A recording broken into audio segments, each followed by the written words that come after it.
Mayhem 3. What is this mod, and why do I never stop talking about it? Setting aside Mayhem 2, which is its entirely own beast, Mayhem 3 is a total and complete rewrite of the entire X3 game as we know it.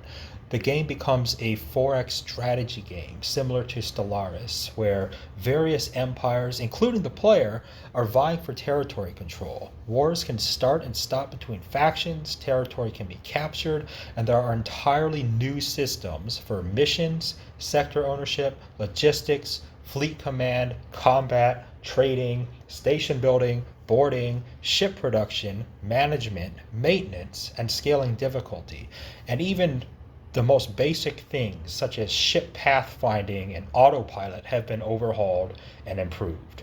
And that isn't even scraping the surface of the many unique systems Mayhem has to offer that are entirely new, such as teleportation, sector perks and sector stats, diplomatic favors, a research system, permanent wars, jump drive and jump beacon entirely redesigned, new Xenon and pirate mechanics, an entirely new OCV mechanic, randomly generated maps, and on top of everything, a fully simulated economy. Now, what does that mean? I assume a lot of those watching are familiar with LitCube's universe and my own Star Wars LU in particular. I assume that's why a lot of you found this video. LU made a lot of positive changes to how X3 works. However, the in-game economy of LitCube and all other mods is nothing more than an illusion. Ships are spawned from thin air on respawn timers. As someone who spent years of their life modding LU, I can tell you, I see past how X3 appears to work on the surface. Products and wares are just depleted with an artificial drain, creating the illusion of actual consumption. Factories produce products, although unless they are intermediate products used by other factories, they serve no purpose in the game at all, other than just to sell to the player.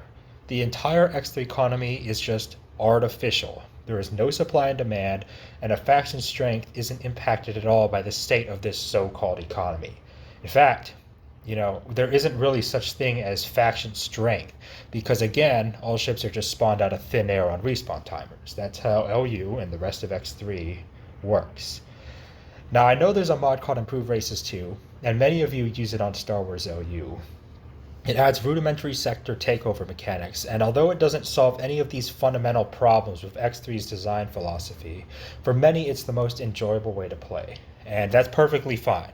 Mayhem is very complicated. It's a lot more difficult. LU has no threats. It's got the OCV, sure, but they're just in the distance. They're not a threat until you actually go and face them at the end. But Mayhem is much more complex, and it's not for everyone, and that's fine. But for those that realize LU is just an artificial environment where the player simply establishes exponential cookie clicker growth with those overpowered Saturn complex hubs and super overpowered mobile mining, Mayhem offers a much greater challenge because for the first time in X3's history, the player is on an even playing field with the NPC factions. Each ship, station, laser, missile, and shield in Mayhem 3, and that goes for the players and every single NPC ship, must be constructed and built using real resources gathered to the faction outposts. A faction's ability to wage war is directly tied to their economy, where simple products are refined all the way into fully equipped ships, and lasers and all those other things. And that means going after trade transports and factories or entire economic sectors will have actual effects on that faction. So say you attack a transport, like a TS that's carrying cargo. They will actually have to replace that ship that they lost with, they'll have to use more resources. It goes into their production queue. They order up a new one. They have to spend more resources to build that ship back. And they have to find another ship to deliver its original cargo. And the cargo that you destroyed is lost, so you're actually taking that out of their total economy and their total ability to produce things. Now, one ship isn't going to topple an empire, but everything has consequences in Mayhem 3. And, on a small scale, it's not as noticeable, but once you're hitting heavy with the factions and you've grown yourself to a massive empire.